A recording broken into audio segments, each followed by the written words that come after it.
Alright guys, so now we are starting with group 18 noble gases. ये chapter आपको अच्छा लगेगा, क्यों? क्योंकि इसके अंदर रिएक्शंस बहुत ही कम है, क्योंकि नोबल गैस रिएक्टिव बहुत कम होती है, तो काफी छोटा सा चैप्टर ये बन के रह जाता है।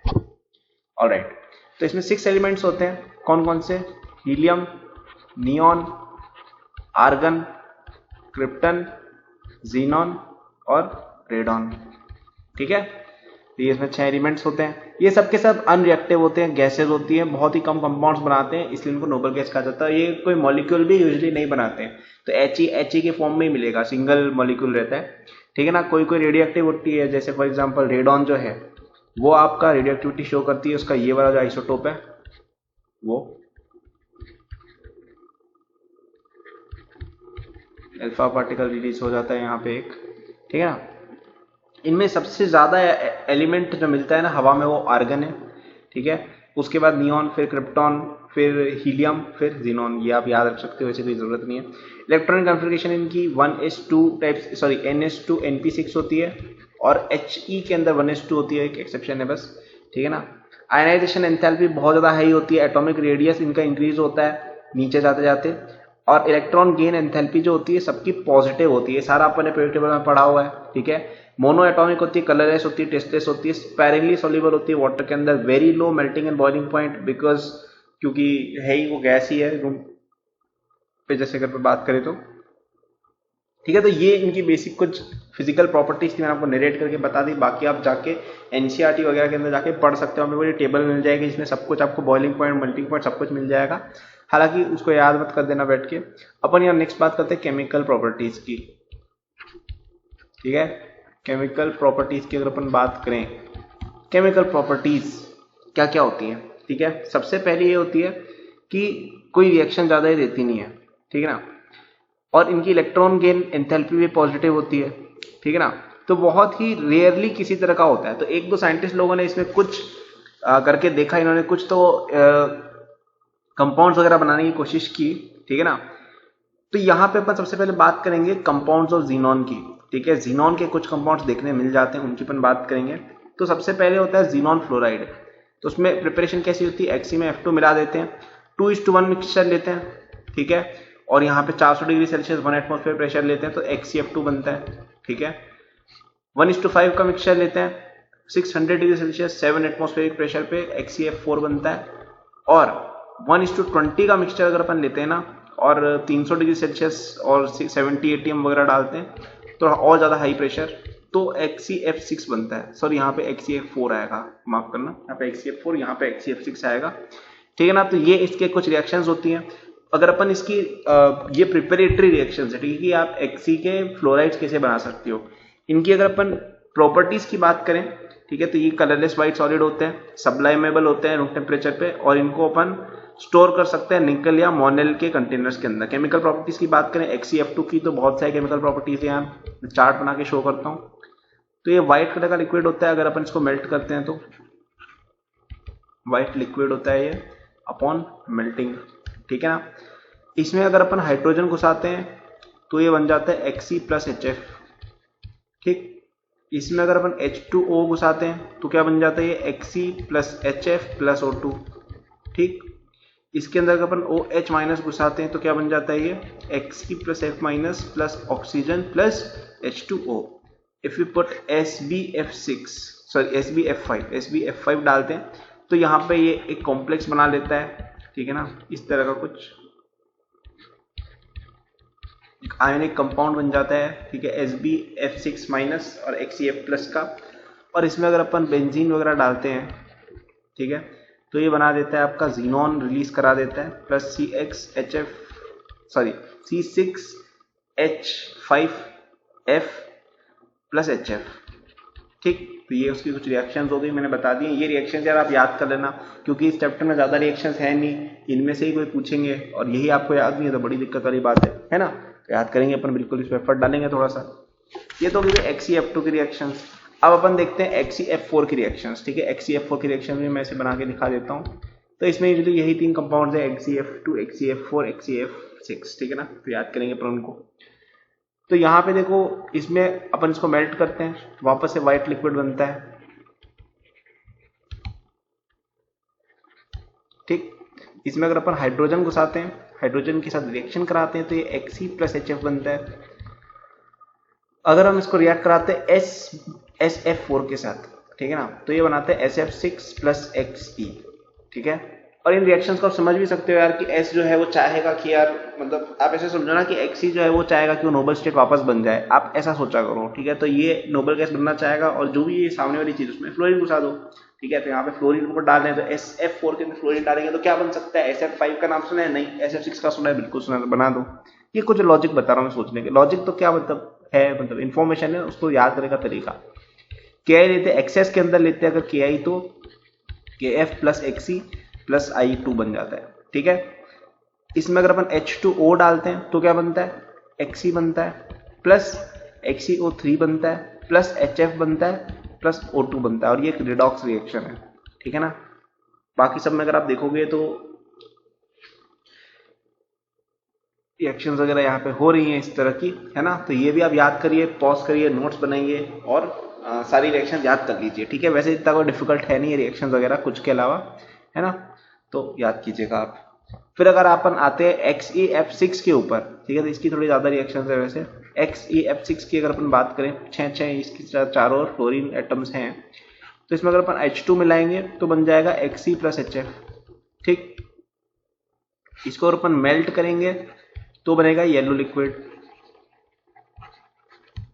ओके। इसमें अगर अपन वाटर डालेंगे तो क्या बनेगा, XeOF4+HF, ठीक है। इसमें अगर अपन H2O डालेंगे तो बनेगा XeO2F2, इसमें और H2O डालेंगे तो बनेगा XeO3। ये वाली सीक्वेंस स्पेशली याद रखना, ठीक है, क्योंकि इस पे क्या है वो पैराग्राफ टाइप क्वेश्चन बना सकते हैं ना, क्योंकि ये क्या है कि अच्छी खासी चार्ट हो जाती है ना, मतलब ये रिएक्शन जो है इतनी ऑब्वियस नहीं है कि कोई बंदा मतलब तुक्का वगैरह लगा के नहीं गैस कर सकता है। तो ये क्वेश्चन थोड़े प्रोबेबिलिटी रहती है इस तरह के आने की, है ना। तो सिंपल रिएक्शन कोई नहीं पूछेगा, ये जो कॉम्प्लेक्स रिएक्शन है ना, specially J advance point of view में, उसमें ये सब ज्यादा पूछा जाएगा। तो अब याद कीजिए इनको, है ना। इसमें अगर अपन OH- हाइड्रोक्साइड डालते हैं तो क्या बनता है, HXeO4- प्लस Xe, यहाँ पे लिबरेट हो जाती है गैस, जीनेट आयन इसको कहा जाता है XeNaTe आयन। इसमें अगर अपन और OH- डालते हैं तो ये बना जाता है आपका perxenate ion, XeO6 4- plus Xe plus O2, ठीक है। समझ में आ रही है? ये वाली रिएक्शन भी आप याद रखिएगा कि यार बेसिक मीडियम में से सब क्या होता है। फिर अगर अपन इसके अंदर डालते हैं MF, ठीक है, MF के अंदर M क्या हो सकता है, सोडियम, पोटेशियम, रुबिडियम या सीजियम, ठीक है, मतलब एल्कली मेटल में से कोई एक, लिथियम नहीं, Na वगैरह। तो ये बना देता है एक वापस से आयनिक कंपाउंड बना देता है M+ और XeF7-, ठीक है। तो ये आप याद रखिएगा। इसमें अगर अपन और डालते हैं तो XeF8-2- भी बन जाता है इसी के अंदर, बट ठीक है वो ज्यादा इंफॉर्मेशन होगी। और उसके अंदर sp3d5 हाइब्रिडाइजेशन होती है, ठीक है, Xe की। बस बता रहा हूँ इन्फॉर्मेशन की, कोई याद रखना चाहे तो, हालांकि जेई मेन पॉइंट पे से तो कोई काम की नहीं थी इन्फॉर्मेशन मोस्टली। SiO2 अगर अपन डालें, फिर भी मैंने बता दिया, तो ये बन जाता है, ठीक है, SiF4 प्लस XeOF4, ठीक है। तो ये रिएक्शन स्पेशली याद रखना क्योंकि सिलिका वाली रिएक्शन है। सिलिका के साथ जो भी रिएक्शन है भाई वो सब याद होनी चाहिए, क्योंकि इन पे क्वेश्चन कई बार बन जाते हैं। SiO2 मिला के अपन ने कई जगह रिएक्शन देखी होगी, तुम याद करोगे ना, कई जगह देखी थी, तो वो सारे आपके दिमाग में रहे तो बढ़िया बात है। और लास्ट में अपन एक देखते हैं BF3 जो है, BF3 की रिएक्शन भी आती रहती है ना। BF3 की अगर अपन देखें रिएक्शन तो बना देता है आपका ये वाला कंपाउंड, XeF के साथ प्लस है और BF4 के साथ माइनस है, ठीक। तो ये अपने XeF6 की चार्ट हो गई है, तो आप इसको याद कीजिएगा प्लीज, है ना। ये तीनों चार्ट याद होनी चाहिए यार, क्योंकि यार ये इस चैप्टर में बस यही है, मोस्टली क्वेश्चन इसी से बनेगा। तो अब अगर अपन स्ट्रक्चर वगैरह की थोड़ी बात करें तो XeF2 की अगर अपन बात करें तो XeF2 में इस तरह का रहता है आपका, ठीक है, ट्राइगोनल बाइपिरामिडल रहता है। ये लोन पेयर यहाँ पे ट्राइंगल और ये ऊपर Xe अपना बैठा हुआ है। sp3d हाइब्रिडाइजेशन होती है, ठीक है, और लीनियर शेप होता है।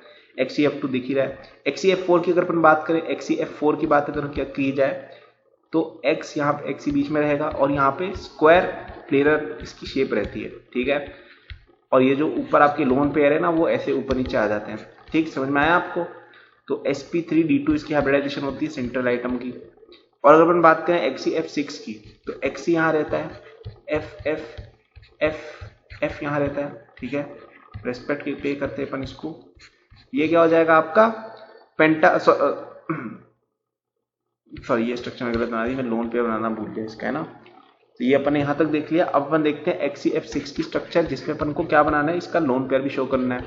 तो Xe आपने ये लिया, इसमें आपका जो शेप रहेगा पेंटागोनल बाइपिरामिडल रहेगा। क्यों? क्योंकि आपको एक लोन पेयर भी घुसाना है यहाँ पे, समझो, ठीक है। जैसे अपन F6 की बात करते हैं तो देखो एक FF तो ऊपर आएगा। अब अपने पास टोटल 6 इलेक्ट्रॉन और बचे हैं, तो 4 तो चलो आप F को दे दोगे, एक और लोन पेयर को कहाँ डालोगे, तो वो भी अपन को यहीं डालना है। तो ये, ठीक है। तो ये एक पेंटागन है ये, ठीक है। तो ये पेंटागोनल बाइपिरामिडल है, और इसका जो शेप है असली में, ज्योमेट्री तो इसका पेंटागोनल बाइपिरामिडल होगी, लेकिन जो शेप है वो क्या हो जाएगा, डिस्टॉर्टेड ऑक्टाहेड्रॉन, ठीक है। अब ये एग्जांपल आप याद रख सकते हो, क्योंकि ऐसे जो ऑक्टाहेड्रॉन, क्योंकि ऐसे जो अगड़म पगड़म शेप जो होते हैं ना, इन पे कई बार क्वेश्चन बन जाता है कि बताओ डिस्टॉर्टेड ऑक्टाहेड्रॉन शेप किसके अंदर होती है, इंटीजर टाइप में डाल देंगे या सिंगल चॉइस डाल देंगे, तो आपको दिमाग में आना चाहिए कि हाँ भाई ये चीज थी, इसमें होता था, ठीक है। तो मैं शेप भी आपको बता दिया। इसके अलावा अगर अपन और कंपाउंड्स की बात करें, तो ज़ेनॉन ऑक्सीजन कंपाउंड्स नाम करके कुछ कंपाउंड्स होते हैं। कैसे बनते हैं? इस तरह की रिएक्शन से बनते हैं। जैसे आप XeF4 लेंगे, उसमें अगर आप वाटर डालेंगे तो ये बनाएगा Xe plus XeO3 plus HF plus O2, ठीक है। तो ये रिएक्शन हो रही है, ये वाटर के साथ रिएक्ट करके आपका XeF4 ये XeO3 वगैरह बना रहे हैं, ठीक है। ऑक्साइड ऑफ या xenon halogen xenon and oxygen compound एक बन रहा है। इसके अलावा XeF6 अगर आप लेते हैं, उसके अंदर अगर आप वाटर डालते हैं, इसका हाइड्रोलिसिस कर देते हैं, XeO3 यहाँ पे भी बन जाता है और HF को मिल जाता है। अगर अपन इसका पार्शियल हाइड्रोलिसिस करते हैं, मतलब कंप्लीट नहीं करते हैं, जैसे थोड़ा कम अगर अपन वाटर लिया, ठीक है, तो यहाँ पे XeOF4 बनता है, ऑक्सीफ्लोराइड इसको कहा जाता है ना, ज़ीनॉन ऑक्सीफ्लोराइड, और हाइड्रोजन फ्लोराइड तो बन ही रहा है यहाँ पे। XeF6 प्लस H2O अगर अपन थोड़ा और ज़्यादा लेते हैं, लेकिन इससे कम, ठीक है, यहाँ पे एग्जैक्टली 3 मॉलिक्यूल लिया जाता है, यहाँ पे 1, यहाँ पे 2, अगर किसी को रेफरेंस के लिए चाहिए हो, तो यहाँ पे बनता है आपका for just 1 atom of this, sorry 1 molecule of XeF6 की केस में बात कर रहा हूँ, यहाँ पे 312 सीक्वेंस चलती है, तो यहाँ पे XeO2F2 बनता है, ठीक है ना, प्लस HF बनता है। XeO3 जो होता है वो आपका कलरलेस एक्सप्लोसिव सॉलिड होता है, पिरामिडल मॉलिक्यूलर शेप होता है। XeOF4 एक कलरलेस वॉलेटाइल लिक्विड होता है, स्क्वायर पिरामिडल मॉलिक्यूलर स्ट्रक्चर होता है। मॉलिक्यूलर स्ट्रक्चर आप बना के देख सकते हो, ये बड़ी बात नहीं है, ओके। तो ये चलो एक बहुत अच्छी बात अपने सामने आ गई है। अब अगर अपन इसके यूजेस वगैरह की बात करें, तो यार यूजेस वगैरह ये सब है कि helium non inflammable light gas होती है, बलून वगैरह में यूज होती है, बचपन में पढ़ा ही होगा, ठीक है ना। क्रायोजेनिक यूजेज में भी यूज हो जाती है, लिक्विड हीलियम वगैरह। MRI सिस्टम्स जो होते हैं उसके अंदर यूज किया जाता है कई सारी गैसेस वगैरह को, है ना। अगर अपन हीलियम की बात करें तो नियॉन जो होता है वो आपके वहां पे यूज होता है ट्यूबलाइट्स वगैरह के अंदर, फ्लोरोसेंट्स बल्ब्स वगैरह के अंदर, आपने पढ़ा ही है। आर्गन जो होता है वो इनर्ट एटमॉस्फेयर देने के काम आता है, ये अपन ने पढ़ा हुआ है कई जगहों पर, ठीक है। Light bulb for special purposes के अंदर ज़ीनॉन और क्रिप्टॉन यूज होते हैं। तो ये चीज आप याद रखिए, NCERT में जाके छोटा सा पैराग्राफ दिया हुआ है, उसको पूरा याद कर लीजिए, ठीक है। क्वेश्चन कभी कभी आ जाता है कि which among the following is the use of noble gases, इसमें 3 ऑप्शन दे देंगे, मल्टीपल चॉइस बना के टिक तभी कर पाओगे जब आता होगा। सिमिलरली इसके अंदर भी इस तरह क्वेश्चन दे सकते हैं आपको कि बताओ इसके अंदर ये वाली रिएक्शन हो रही है, तो ये वाला कंपाउंड कहाँ से बन सकता है, ऐसा कुछ। जैसे फॉर एग्जांपल किसी ने ऐसा पूछ लिया कि which among the following reactions can be used to produce HF, ठीक है। तो 4-5 रिएक्शन अलग अलग चैप्टर की दे देंगे जिसमें HF प्रोडक्ट बन रहा है। तो जैसे ये रिएक्शन दे दी कि XeF6 और H2 को मिला के अपन HF ला सकते हैं, ऐसा ऑप्शन में दे दिया। तो आपको अगर रिएक्शन याद होगी ना, तभी आपके दिमाग में क्लिक होगा कि हाँ भाई HF बन जाती है इस रिएक्शन से, ठीक है। तो इतना डीप में जाओगे तब जाके एडवांस लेवल तक का आप इनऑर्गेनिक फोड़ पाओगे, ठीक है। तो मैंने रिएक्शंस तो लिख दिए हैं मोस्टली जो होती हैं, अब रिएक्शंस की कोई कमी नहीं है, ठीक है। आपको एटलीस्ट NCERT याद होनी चाहिए, और मैंने जो बताया उतना याद होना ही चाहिए, ठीक है। बस वीडियोस किसी को और ज्यादा करना है तो भाई JD ली वगैरह की शरण में बिल्कुल जाए बंदा, कोई रोक नहीं रहा है। So thank you. इसी के साथ अपना ग्रुप 18 खत्म होता है, ज्यादा कुछ खास था नहीं, छोटा सा ग्रुप है ये। Thank you for watching. Thank you for watching this video till the end. I'm sure that you enjoyed it. यदि आप अपनी पूरी JEE प्रिपरेशन मेरे साथ करना चाहते हैं तो आपको डिस्क्रिप्शन में मेरे JEE के फुल कोर्स का लिंक मिल जाएगा। इस कोर्स में आपको जो यूट्यूब पे मेरे लेक्चर्स और प्रॉब्लम सॉल्विंग के वीडियोस मिलते हैं उसके कंपेयर में बहुत ज्यादा कंटेंट है एंड आपको यहाँ पे practice sheet with solution, test series with solution दी मिलती है। It's a complete solution, you can rely on it. आप यदि किसी कोचिंग जाते हैं या अगर आप सेल्फ स्टडी करते हैं, in both cases it will be very useful, so do check it out. Okay, इसके अलावा मेरे जेई के फ्री नोट्स भी डिस्क्रिप्शन में लिंक्ड है एंड डिस्क्रिप्शन में और भी मैंने बहुत सारे रिसोर्सेज फॉर स्टूडेंट्स डाले हुए हैं, जैसे the books that I recommend, my social media and my newsletter in case you want more content और if you want to approach me with any doubts और सजेशन। नोट्स हैं NEET के students के लिए, कॉलेज स्टूडेंट्स के लिए, startup enthusiast के लिए भी, ओलंपियाड एंथुसियास्ट के लिए भी कोर्सेज हैं, तो चेक जरूर कर लीजिएगा डिस्क्रिप्शन, आपको काफी यूजफुल रिसोर्सेज वहां मिलेंगे। Thank for watching, like subscribe कर लीजिएगा for more such videos. Good luck.